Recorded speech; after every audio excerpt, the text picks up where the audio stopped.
for my mouse. Where's my mouse? There it is. Hello there. Sometimes when you have multiple screens, the mouse will not show itself. How's y'all's doing? Good to see you. Are we on D Live today? Yesterday D Live did not work, and I'm wondering if that's why. Is D Live on? Hey, hello D Live. I'm sending a chat.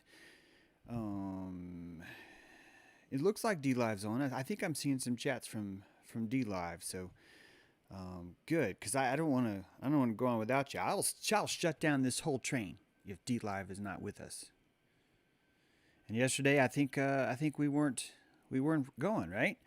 D Live is up and running. Thank you. Live is live. Thank you guys. Appreciate that. Hello. I've just changed the episode title, so don't be confused. This is now the numbers beyond me. Oh, episode 173, The First Eye. That's right. I thought that okay, so I can't remember if I said this online or if I said this in the dojo. Holy cow, what a dojo yesterday. There you are. Hey, OKC Beard. Thank you, buddy. I can't remember. You know what? I'll say this a different way. The book is in the real book, the actual book, right?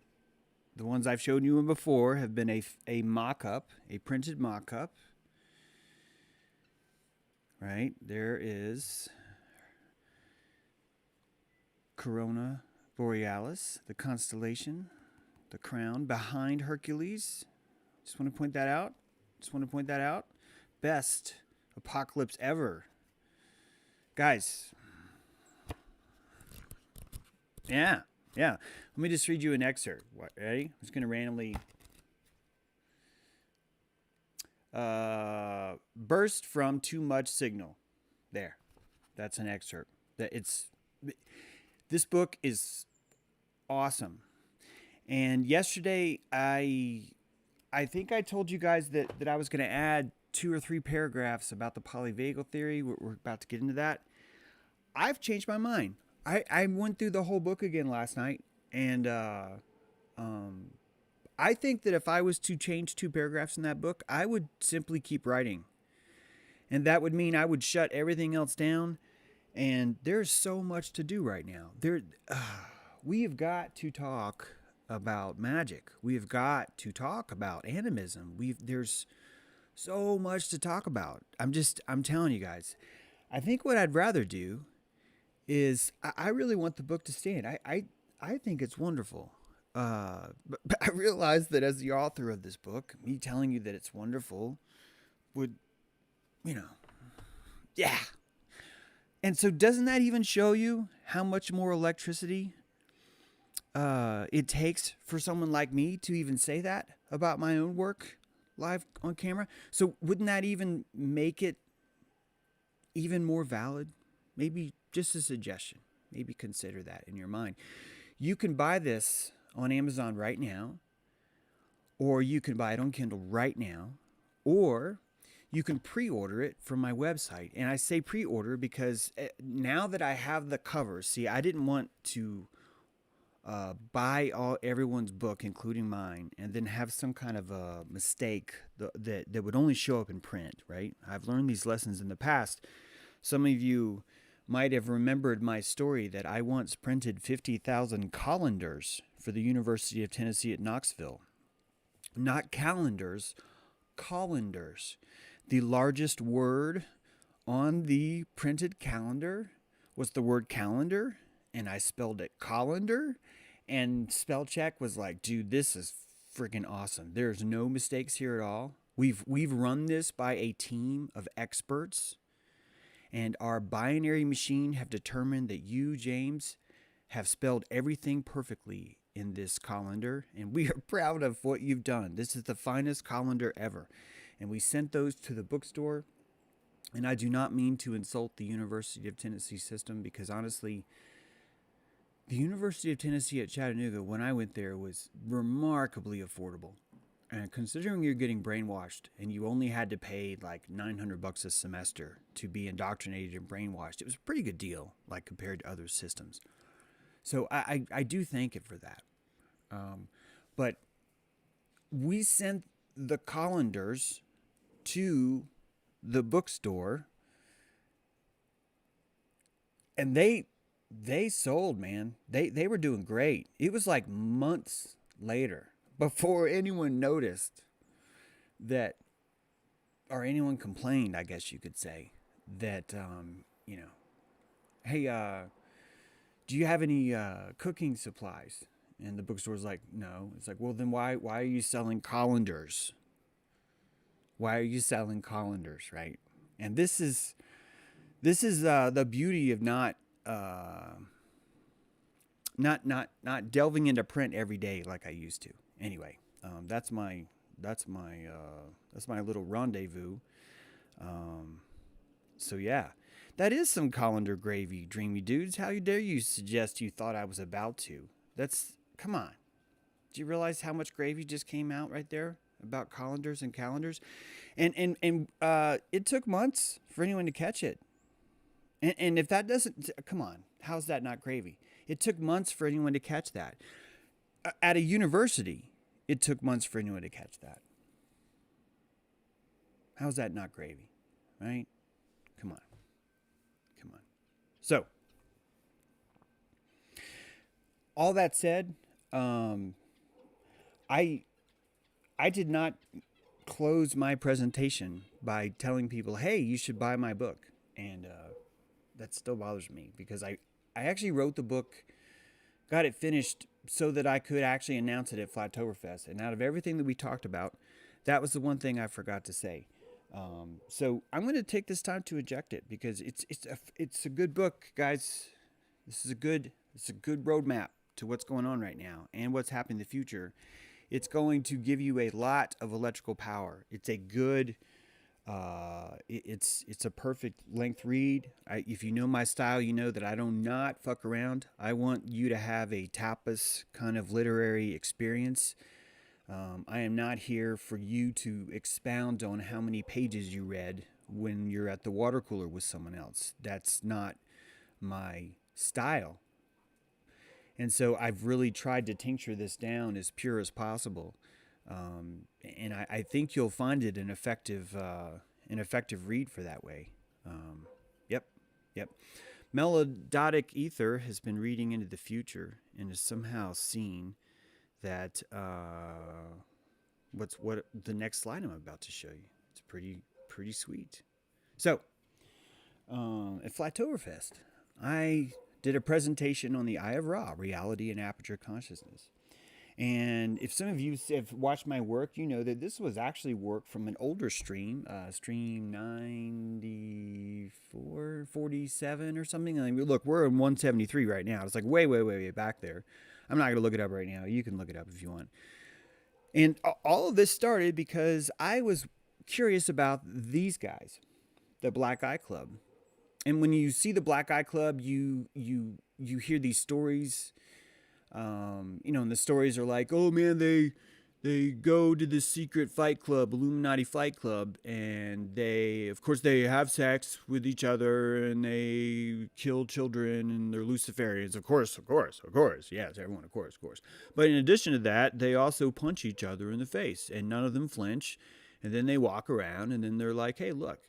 And it's that story's never bought with me. It's like that makes no sense at all. And then you think about the practical side. You think about, well, there's eye surgery, bones things, and there's a lot of different surgeries that will just cause a black eye. There's many of them.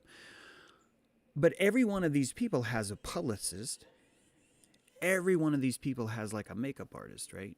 Every one of them does. And they control when they're seen, when they're not seen. And so you, like me, probably have realized that there has to be something more to this. And if we get past the whole Luciferian pedophile Pizzagate crowd, we could start to kind of look deeper. And that's what I did. That's what started this whole thing. And whether or not it works or whether or not it gets onto it, that's kind of what got that. Before we go on, Ball James is fucking badass. Oh, good. Cool, man. Thanks.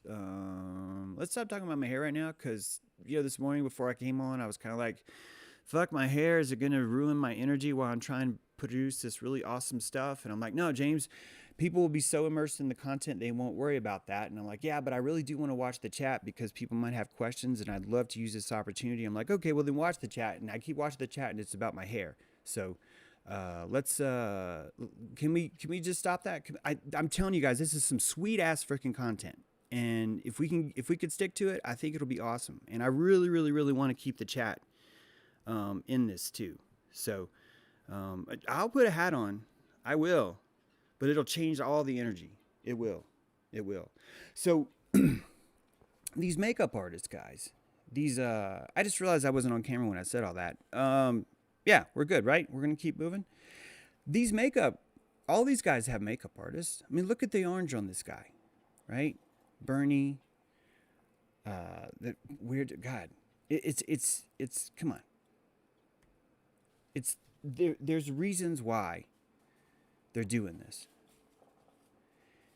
And I want you to take that and realize, okay, there's something about these black eyes. Now, this is what brought me into looking at this stuff. And some of us have this mythology that there's a left and right brain paradigm like this. And that on the left, we have all this analytical stuff, and on the right, we have all this creative stuff, and that this is how it works. But that's actually not true. That's mythology. We think about that. Now, if you're a right-hander, you could argue that this is sort of accurate. You could argue that if you're a right-hander. But if you're a left-hander, it wouldn't be that way. And I'm telling you this because it's relating to the black eye. Some have the black eye on the left. Some have the black eye on the right. Okay? And as a left-hander, the right side of my brain is going to be more of the dominant force. Think of your brains as two towers, right? And you have severity and you have mercy. You have that Joachim Boaz play, right? It's two poles, just slightly different tones to them. And your brain has this polarity. It's constantly working back and forth between these two poles. It's using that to transmit believe it or not, the Hegelian dialectic is how you see the world. You pin it between your left and your right, your hemispheres, okay? And this, it's mythology to think one side's creative and one side's analytical. It's more truth to say that one side does more speculative work, does more simulated work, extraction work, and even random guessing work, while the other does more storage, recall work. And so these things are mythos. As a lefty, I'm going to have a different matrix than you are, but if you watch each of us move in a functional MRI, you'll see where the brain lights up, where it doesn't. When I say light up, all it is blood flow. It's blood flow to the brain. But it's the end of blood flow. It's the driveway at the end of the cul-de-sac, at the end of the neighborhood, once you leave the city. It's the spillage of the car into the driveway as the children fall out and go into their homes. That's what we're analyzing, is the circuitry that's being invoked when different thoughts or different processes are made in the mind. And your neurological net has these 4 different levels. They're very urge oriented. They're competing resources. They're competing for what you would call your id, your captain. They're competing to be his first mate. And your neurons assemble themselves into teams, and they co-opt to work together so they can find the match and get more work later from the id. So I'm not calling it the ego because I want you to think about the ego as your pure power source. And I want you to think about the id as the actual just rudder, the actual physical kind of rudder, and your hand on that rudder. Where is my, man, this thing keeps taking my mouse away. Every single thing that happens in your body. Oh wait, you can't see this. Sorry. Every single thing that happens in your body is through one of these nerves. I'm talking about your nervous system, by the way, not every single thing. And every single kind of communication that you have.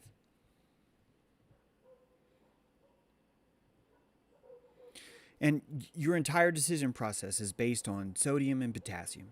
Just the zapping between those two. The exchange of sodium and potassium. Think about it, sodium.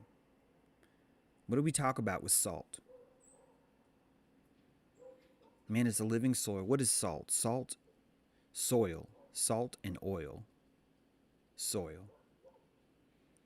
That's what I mean by you are the living soil. And inside this soil, it's being expressed to us electrically in action potentials. You are an electric being. Every single thing you do is an electric being. And all these different action potentials are showing you how the body understands itself. You have an onset responder. You have a sustained responder. You have a burst responder. And each of those give a different time dilation. And every single signal, no matter how terrifying, no matter how happy, no matter how sad, no matter how boring, no matter how apathetic it is, every single action in your body is 100 millivolts. Action potentials. Every single thing you do is an action potential.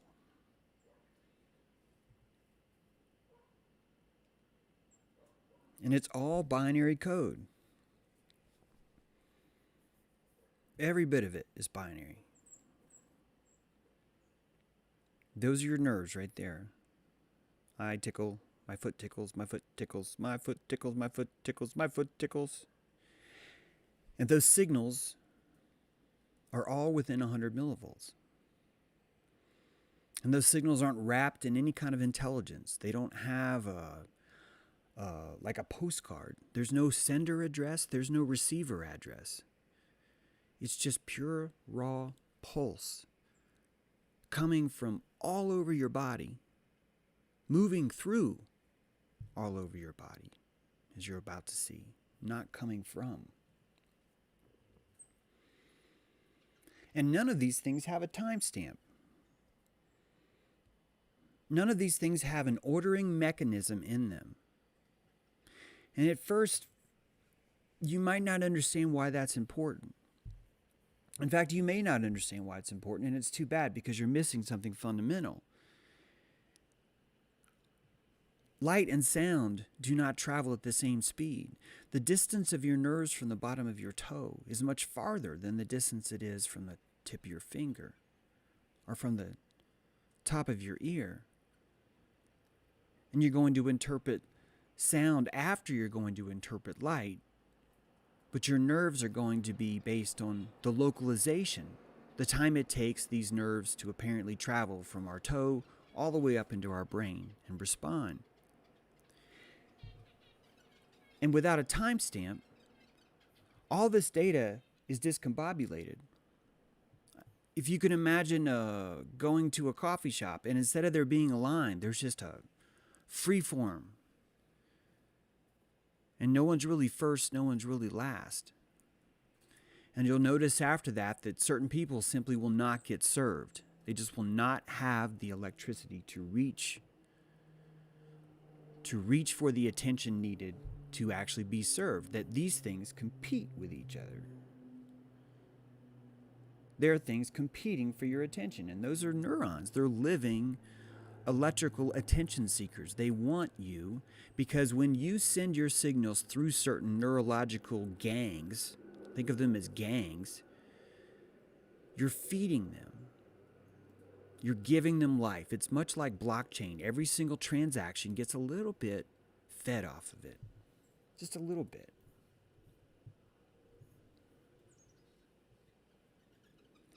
And we already know that sight and sound are out of sync. We've known that for a while. We know that we can slow down a transmission.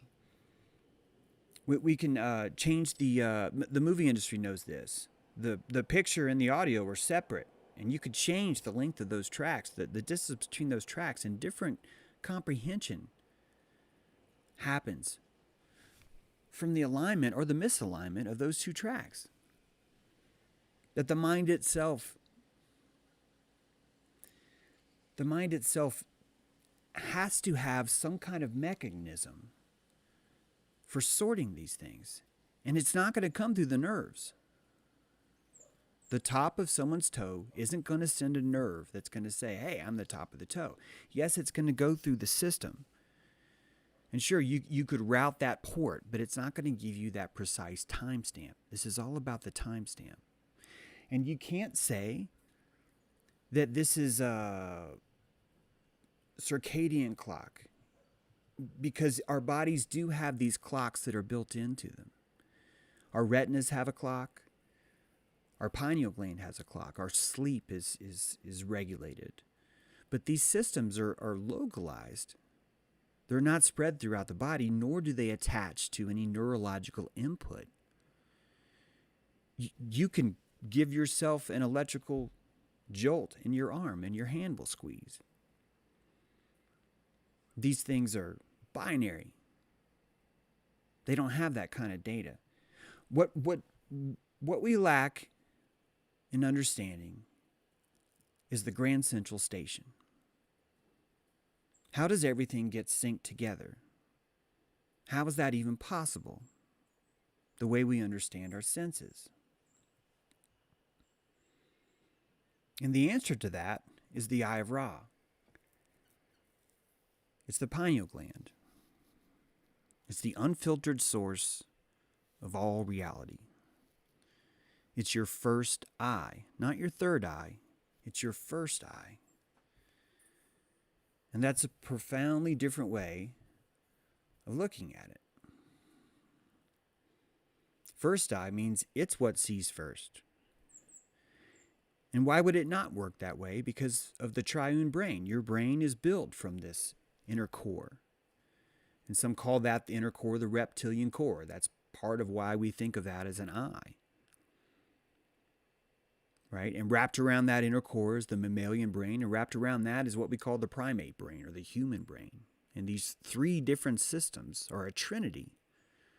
It's the trinity of you. It's who you are. And so this first eye, when you're living in a world of ball bearings, you might think, well, that eye can't see nothing. It's trapped inside a bunch of brain matter. But that eye sees everything. It sees everything that it can see right through the brain matter. It can see right through the skull. It can see right through the skin. It can see right through the fluid. It can see right through those of you who have the hair. It can see right through it all. And it sees right through it because it doesn't see the world like an eye does. Because the eye is not what we think it is. Matthew 6:22, the light of the body is the eye.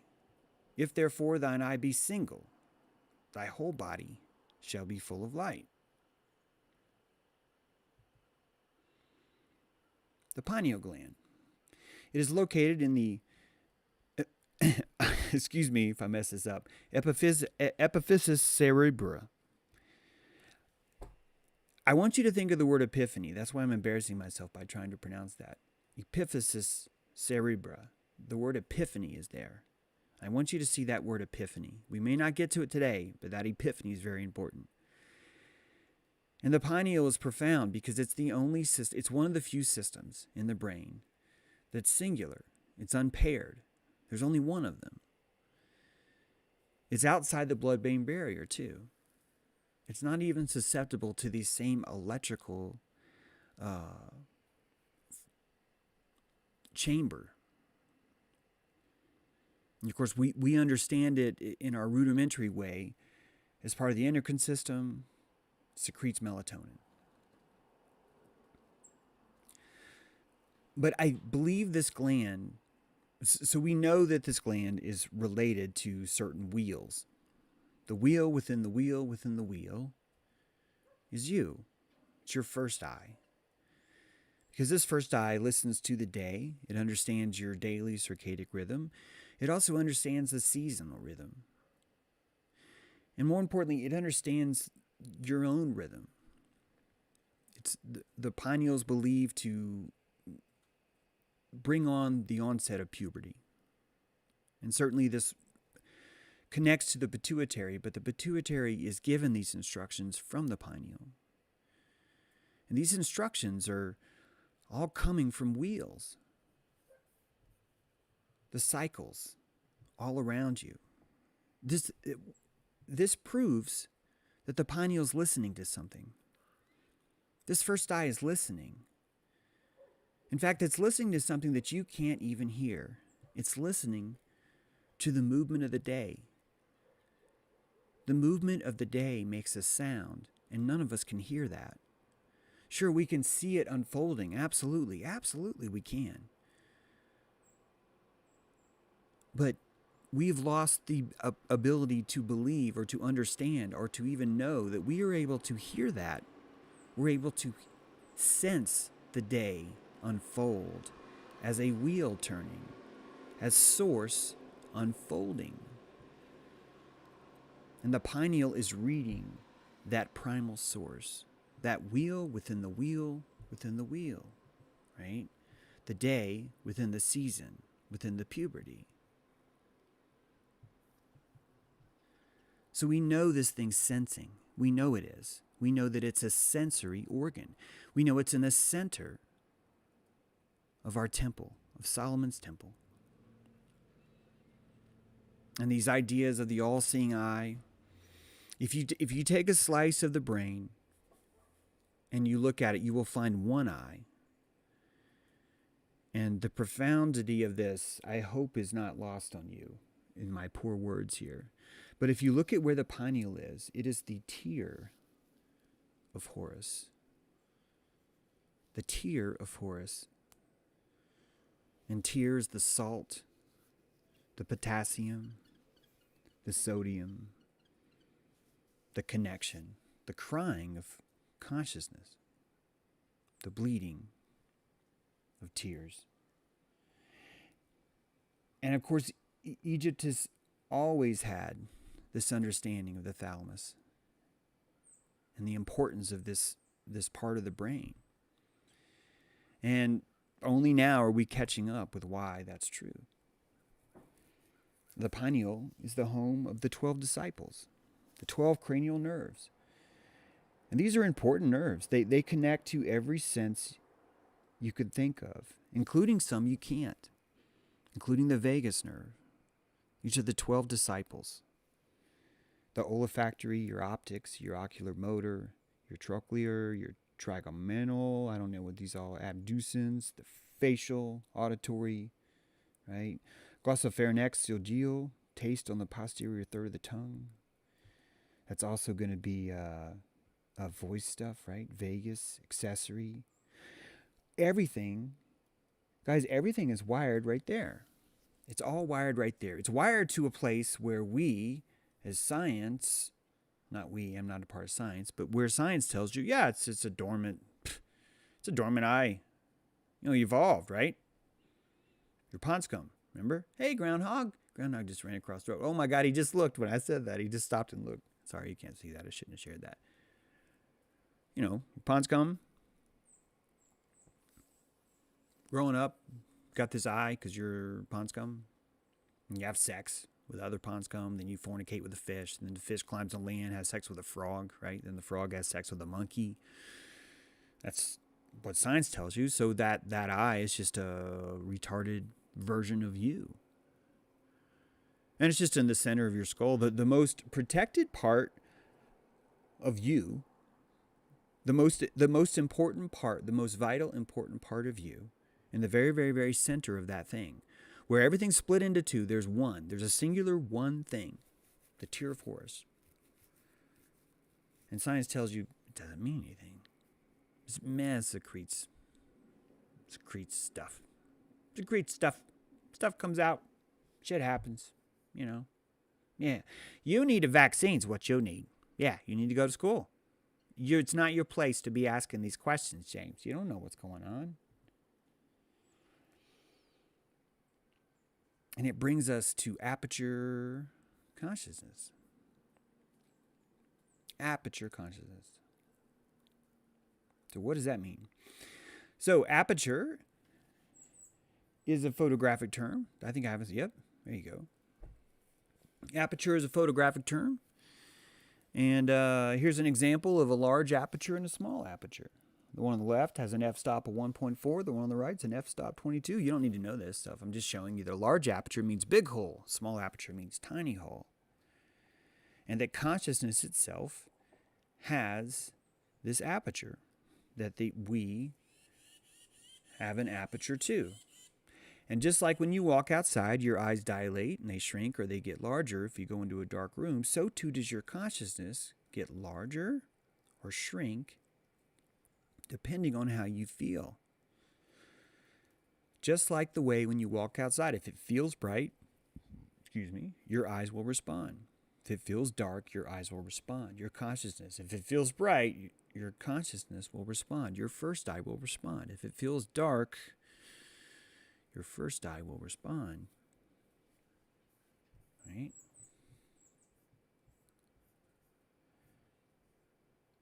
Just checking in on chat.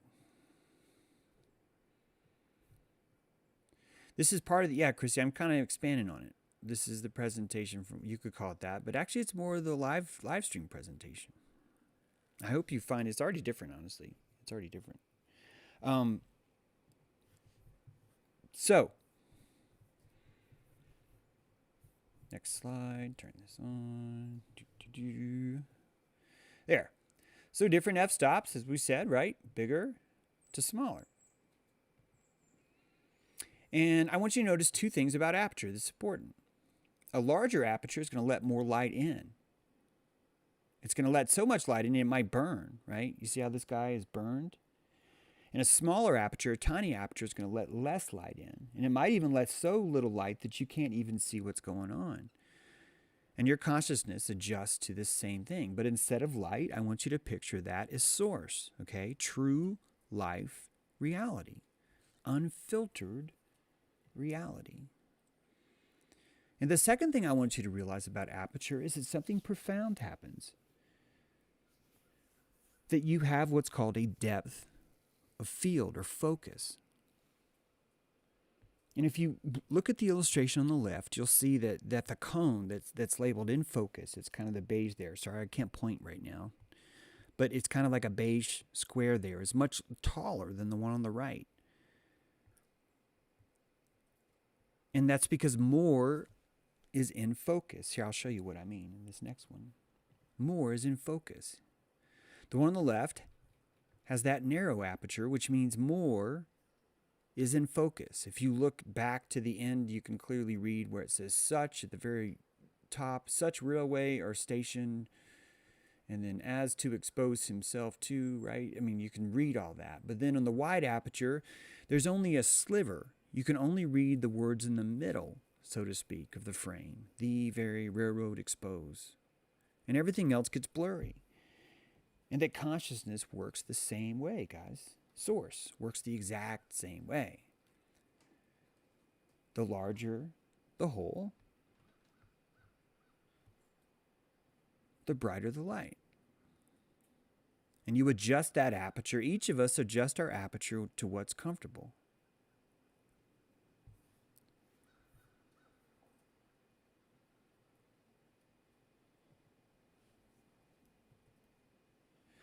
Now, one of those cranial nerves connects to the vagus nerve. And this, in my opinion, this is what truly controls your consciousness, the vagus nerve. When I say controls your consciousness, I'm talking about, controls your aperture. That if you want a larger aperture, you're going to have a relaxed vagus nerve.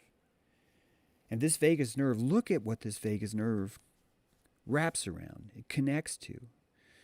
I want you to picture that it squeezes each of these organs. Squeezes and it releases each of these organs. That imagine your liver is wrapped in these fingers of nerves, and your stomach, and your spleen, and your kidney, and your colon, and your intestine, and your lungs, your heart, your throat, all of it even the very base of your brain, your pons. And that this vagus nerve squeezes and releases like a pulsing tide. And that tide is completely dependent on your comfort with source, with what's happening to you as you experience source. And that the more directly you see source, the brighter the light, and the more your vagus might squeeze you. And that vagus is your living subterranean self, your limbic system.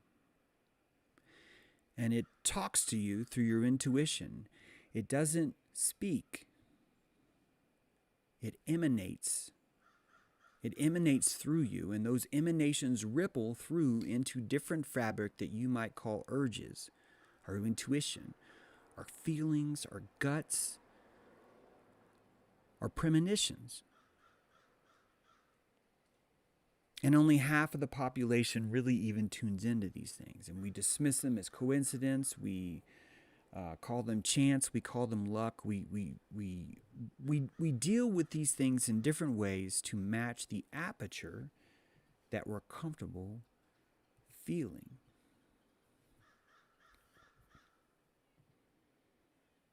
And we adjust it back until we can see. And this is our first eye. Why would your first eye not dilate? If these eyes can dilate, why would this pineal gland, why would this third eye not dilate also? And it does. You see this. The truth movement is showing you the dilation. The Great Awakening is the opening of the iris. And the apocalypse is going to hurt. Oh, it's going to hurt. Oh, and some will dial it back. And they will put on a mask. They will hide that light. They will shade themselves. And they will vote. They will insist it was 19 box cutters. They will turn this back down until it's comfortable. And there's nothing wrong with that. We're yelling at flowers to be mad at that. This is just simply how consciousness works. Now, this polyvagal theory runs up an autotomic ladder, right? And at the base of this ladder, you have a dorsal vagal response. You have the least amount of electricity, and you're desperate, right? I can't cope. I'm collapsed. I'm shut down.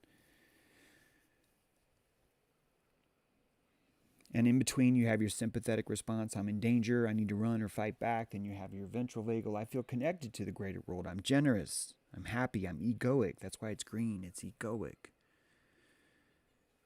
You have a plethora of piñatas, right? You have a plethora of prana, right? Would you say, Effie, would you say that I have a plethora of prana? Oh, yes, Effie, you would have a plethora of prana. Do you know what plethora means, Effie? Anyway, these are our sympathetic responses, and those are directly connected to your consciousness, your aperture. That's what I think. I think that they're not the same, but they're connected. They're congruent with each other. And I'm going to show you why. I'm not just going to tell you, oh, this is what I think. I'm going to show you why. Before I do, I need you to understand that aperture is not intelligence.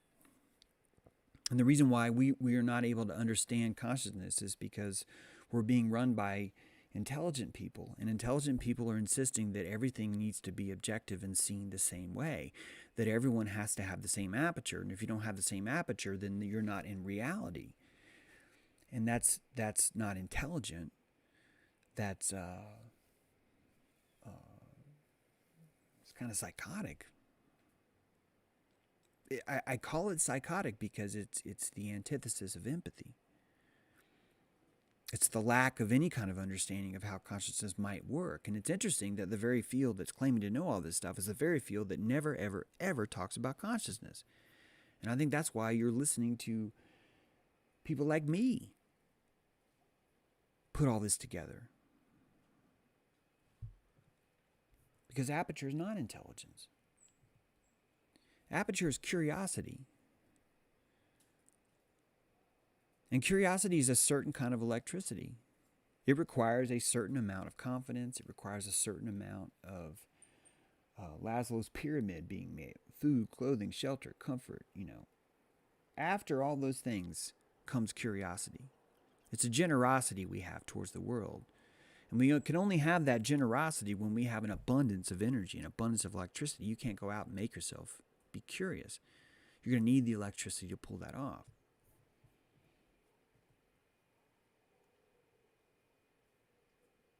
So what Aperture is just a different way of seeing the same scene. And that by adjusting your focal length, by adjusting your aperture, different parts of the scene will show themselves, while other parts will hide.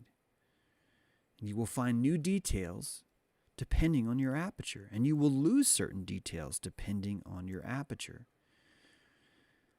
And just as this happens when we watch a movie or as we change our f-stop while we dolly and zoom, so too does our consciousness do the same thing. When we compare our aperture to someone else's, we expect everything to be the same, and it's impossible. It's impossible for them to be the same.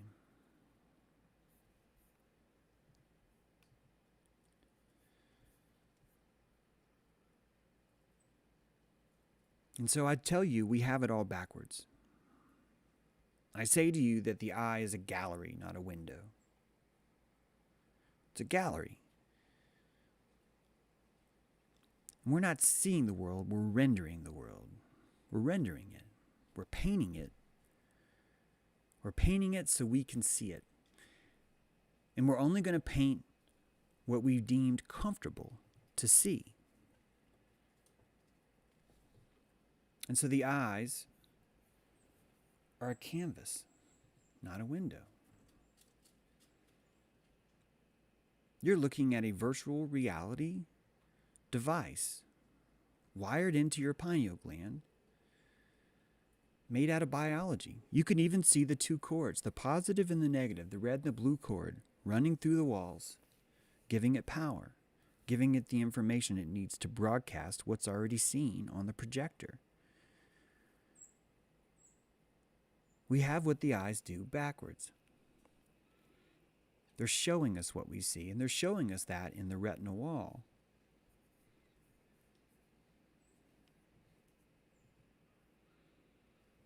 And all your eyes work on rods and cones. And they work all the time. Your eyes don't care if you're sleeping. They're still working. Your eyes don't care if they're closed. They're still working. And the reason why this is weird is because of how much hardware and calories they use. Your eyes burn a ton of calories. And the hardware burns out and has to rebuild itself every 10 days. That these rods and cones are like light bulbs, like filaments that keep burning. These different layers you see. They're constantly growing new ones and rising on top of the stack. And what's really, really profound is the ones at the top of the stack are embedded upside down. They're not even facing out, guys. They're not facing out. They're facing in. They're pointing into the retinal wall, not out. It's very different. If they're collectors of light, why are they not pointing out of our retinas collecting light? They're turned around and they're embedded deep inside a layer that has something called melanin in it. We'll get to that. The eyes are insanely complicated cameras. And they're flipped. Everything is flipped and then flipped and then flipped again. And every signal is filtered. It's filtered through the occipital lobe, the occipital lobe, the amygdala. And we even see the same image on the back of the eye as we see on the front that's broadcast. And what we don't understand is it's the occipital lobe that builds that 3D model of what it's going to broadcast. in the back of our head and then broadcasts it finally through into our retinas. And we see it. We have it the other way around, and we know this. The primary visual cortex is in the back of the brain. It's in the back. And I want you to understand that when science tries to explain to you why the brains are crisscrossed from the eyes, they tell you, oh, it's simple because, see, predator response.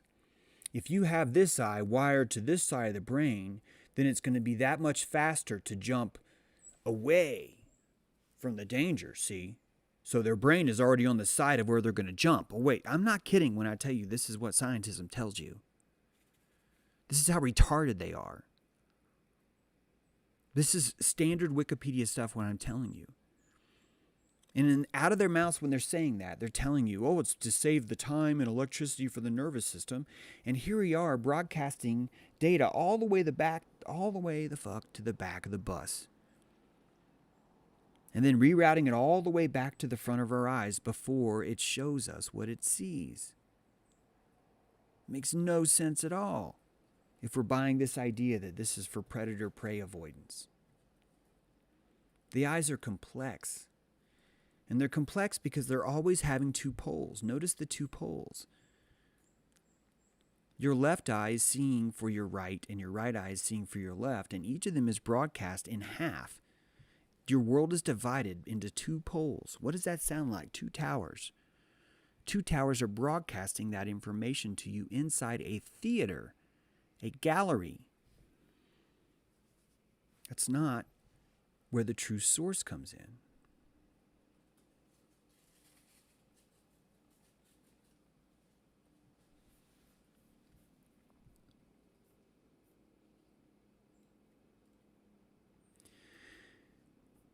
Man, that stinks that he's... Yeah. Oh, whatever, Bullets and Bear. Thanks for pissing in the pool there, buddy. Appreciate it. I'll let that go. So,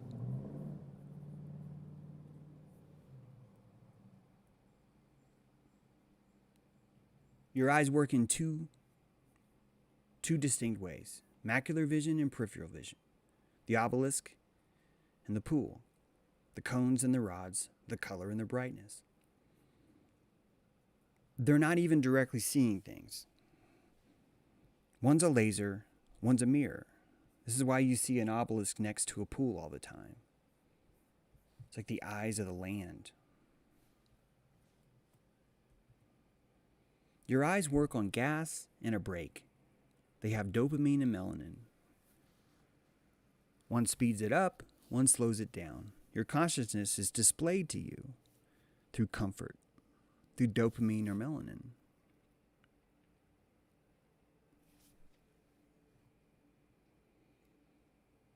It's been proven that mice that are unable to produce dopamine in their brain can't see. And that vision itself is controlled like a throttle, just like gasoline. And that the more dopamine your eyes have, the more they're able to see. And to slow it down, we have melanin, which is a brake. Your rods and cones are embedded in your retinal pigment epithelium, your RPE. And inside of there, melanin is produced. You can see 3 pictures of that at the bottom. And these hexagonal cells have these granules of melanin that are produced or not produced. And that's going to affect how much you see or don't see. And what's really interesting about all this is that hearing works exactly the same way, that melanin and dopamine work inside your ears the same way. And that what science has been telling you that melanin is, oh, it's for skin pigment so everyone can be racist. That's why melanin is there, is what science tells you. The truth of the matter is that inside the inner ear, inside of the workings of the inner ear, there's melanin being produced. And that melanin is being saturated or desaturated based on the information that your vagus nerve is comfortable at interpreting and absorbing.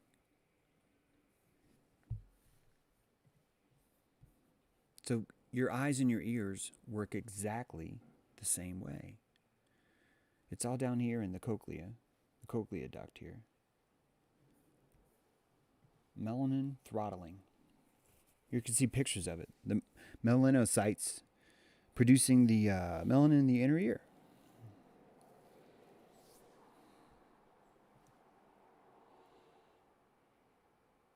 Which brings us to blindsight. Blindsight is a scientific phenomenon where the ability to respond to visual stimulus occurs without you having a visual cortex.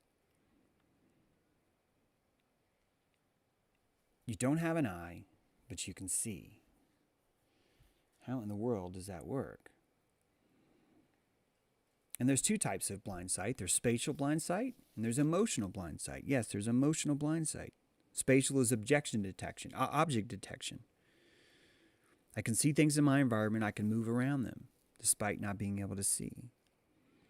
And there's emotional, facial expressions. I can detect the facial expressions of someone.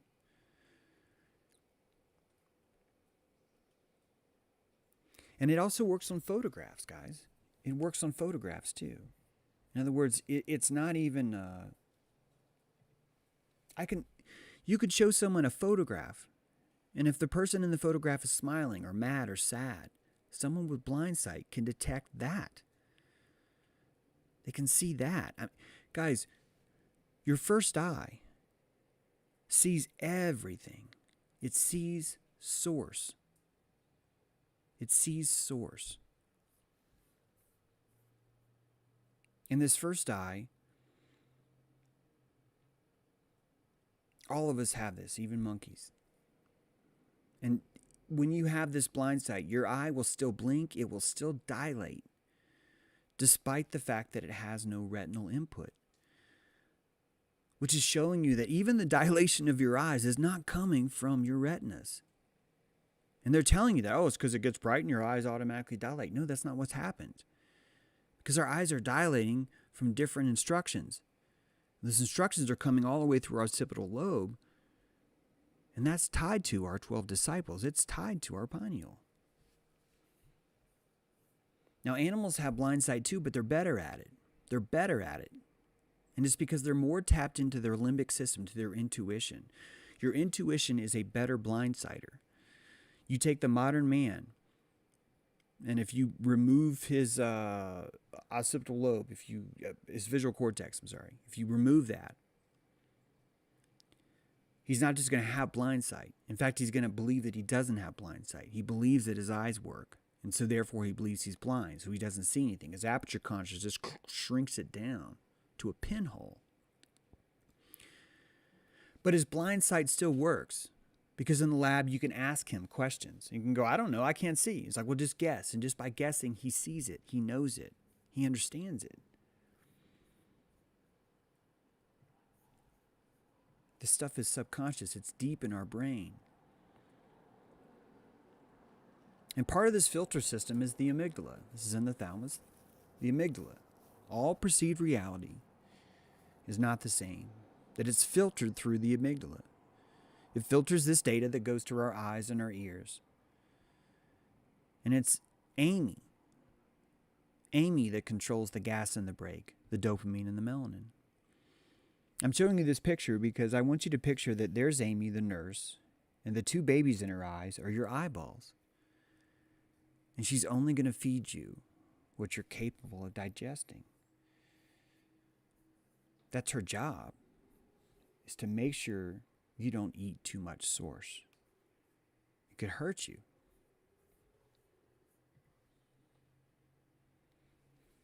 And if you look at where the amygdala is, there's two of them, and they're right between the eyes. You see the yellow in between the skull? Those are our true eyes. And there's Amy in the middle of our skull seeing it all. It's being routed directly from the pineal. And she's looking right at you. She's looking behind blue eyes, right? No one knows what it's like. It's the amygdala, baby. Routes source input into the visual cortex at the back of the brain and then back into the retinas. All these signals are censored and delayed, guys. Delayed. Which means that your eyes are not experiencing a reality that your pineal gland, let me rephrase that. Your eyes are experiencing a reality that your pineal gland already saw, which means your limbic system sees the future that you do not, that your eyes and your ears have a delay. Your eyes do too. Which means you know the future. You know what's happening to you before your eyes show you what's happening to you.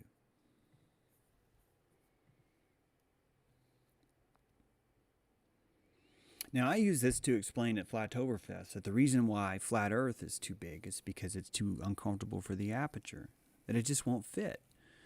The hole of the aperture is too small. And the idea of Flat Earth is just too painful. It's just too uncomfortable for it to fit. And if you think about ball Earth, there's an aperture to that. On the globe, all Earth, all land is discovered. The vacuum of space gives you this kind of privacy. In fact, everything above 60,000 feet is the realm of scientism, which means they can lie, which gives us the ability to have a fantasy. All of our science fiction dreams come true in the aperture of ball Earth because none of us can verify what's above 60,000 feet. And that's good for us. That's good for us, meaning overall, the ones that have the aperture are going to enjoy that. That's going to be very comfortable for them. And that's exactly why scientism is a thing. That's why ball Earth is a thing. That's why Piltdown Man lasted for 60 years in the scientific community before anybody caught the fraud. That's why we're running frauds after frauds after frauds, right? From the NASA Challenger crew to the lunar missions to Elon Musk's car orbiting, Uranus smelling like farts, Neptune raining diamonds, Pluto looking like Pluto. All that you see NASA do to you is aperture feeding. They're feeding the aperture of the masses, and they're doing it from all sides. If you want to know why the astronaut Hardwick posts a photo claiming to be a bullet hole on the ISS, and it turns out to be the album cover of a rock band that was famous 12 years ago.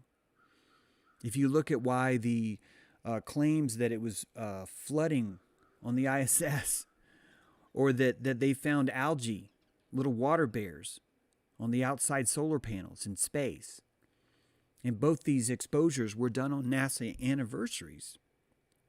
When you see these hedgehogs inside the Mars photos that they're claiming are from Mars, you see little like hedgehog dudes in the scene. You're looking at aperture appeasement. You're in a food court, and there's one vendor that wants to feed everybody. And it's feeding them scientism at 60,000 feet, and it's exposing scientism for people like you. It offers a salad at McDonald's. They offer that. NASA offers that. They're slowly exposing it too. And if people want to start flowing into the truth and get over on the flat earth line, that's fine, because these guys understand the scaffolding of Dojo Earth. The Freemasons understand the scaffolding. That's why they're called Freemasons. And when they understand the scaffolding, they understand how the pipe organ of this place works. They know how to tune it. They know where the congregation should sit to hear the most polyphonic of notes. And you can be mad at them and blame them for all your problems, but once you understand aperture, you'll understand why everything we do runs on belief. Every bit of it. And someone's going to cater to those beliefs. We can dilate our apertures. We can open them and we can close them by understanding our sympathetic and parasympathetic nervous systems. That we can learn to control our own dilation, and that we have learned and that we are learning. We are learning every day. Or we're not.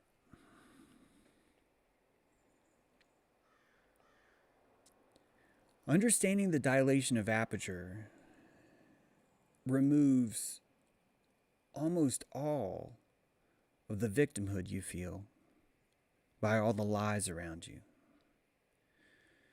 Because if you understand that every person's going to have a different aperture, you're going to understand why you're going to need something called lies in the scaffolding of a place that's going to allow all these different apertures. You're going to need lies so much that you may not even make it a sin to lie to yourself, even though you could.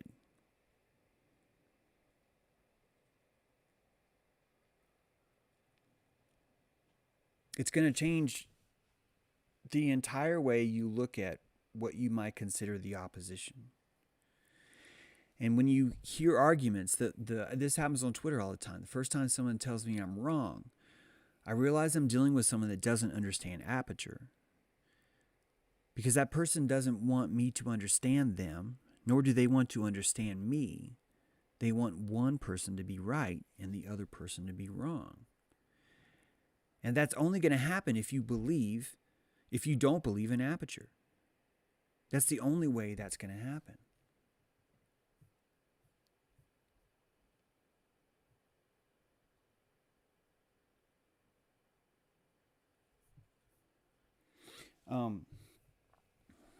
We have a dojo today. I'm going to continue these slides tomorrow. Actually, I don't know if I am or not. It feels like maybe some people are complaining I'm doing this. Like Bullets and Beers, like, is he like mad I'm doing this? I don't know. It's weird. I get weird Aperture feelings about all this. So, but I'm gonna see how that even goes down. Fuck man, I think this stuff's profound. But maybe I'm the only one who thinks that. Who knows? But it's also it's a good time to end the show anyway. I knew I wasn't gonna finish this today, so yeah. I don't know why I'm even keeping that energy around. I'm just gonna, yeah. I'll take care of that. I'll do the housekeeping. Later. Guys, if you want to come to dojo. Come to dojo. We got another dojo today. Yesterday was off the hook. Holy cow. It was off the hook. You know, it's hard for me to say fuck the critics of Vincenzo because honestly, the live stream, I really thought that this would be a great thing to kind of interact with because it'd be more question oriented. But if I can't even look at the chat because it's just gonna, it's weird, right? But I knew I wasn't gonna finish this today. I actually wanted to slow this down because there's a lot of things that I wasn't able to do because of my hour time length at Flattoberfest.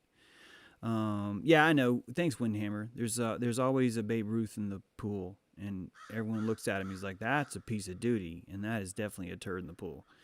I don't know why. It's weird. OKC Bear hasn't ended that, but maybe OKC might have lost his connection or something. Mod's doing great. Oh, okay. Never mind. OKC must know what he's doing.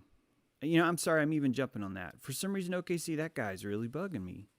But I'm gonna let you tell me that. You'll tell me. I trust OKC more than I trust my own feelings on that. Anyway, guys, you can join the dojo at jtrue.com, click on dojo, or you can go to Patreon and go there. I look forward to talking to you guys more. We can talk about this or whatever. We also are working on a, dreamy dudes. That's a nice thing to say. Thank you, man. Grievance, your hair makes me wish I was balding. Are there any grievances?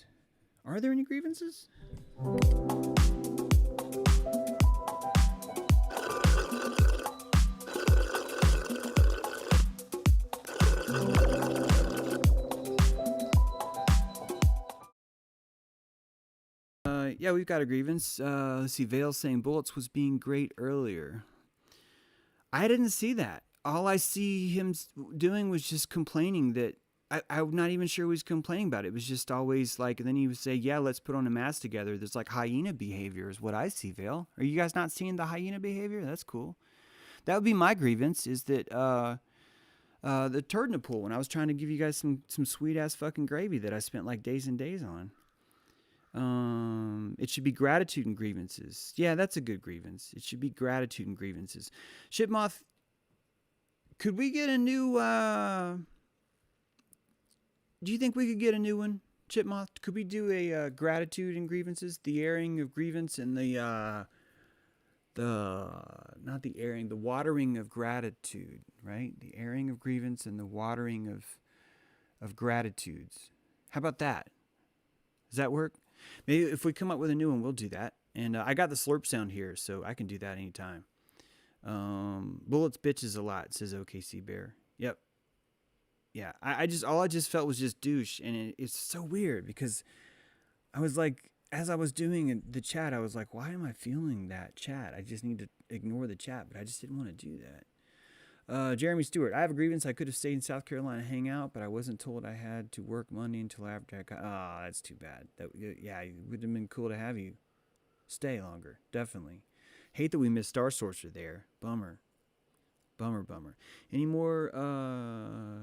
Yeah, exactly. Ideas for Freedom. The Flattober stream is great, but you can't see the slides. That's one of the reasons why I thought that it would be good if I ran them over here in the live stream. I mean, there's a live stream. You guys like my content. Why would we not do that? Until Bullets and Beers decides to come in and start shitting in the pool. But, we'll take care of that. Thanks, Casey. I'll continue this on. This is part 1, I guess. We'll call it the first eye. And I hope you like that. In fact, if anybody has any questions about that, it'd be great because I'd be happy to outline those later tomorrow, too, as we go. Yeah, there's not always critics, though, Althea. Sometimes there's not. Sometimes the content is so good that there's no critics, Ashes worked out awesome. The Ashes worked out great. All right, guys. Yeah, I don't mean to single everyone out. I definitely feel the love in the chat. I definitely feel that. And, yeah. Okay. Let's end the show. We'll see you guys tomorrow. We'll do part 2 and come to Dojo if you want. It should be good. James out.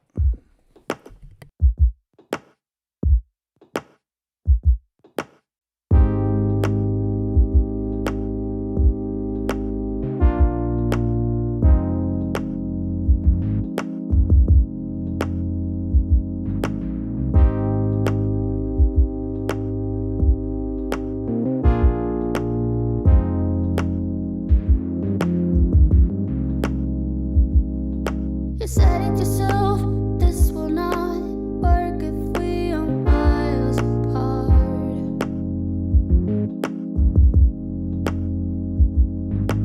Wake up alone, your fans are closed. Reach for something that you're not.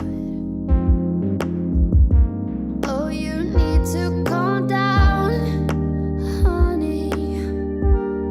You need to calm down.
Just need to calm down.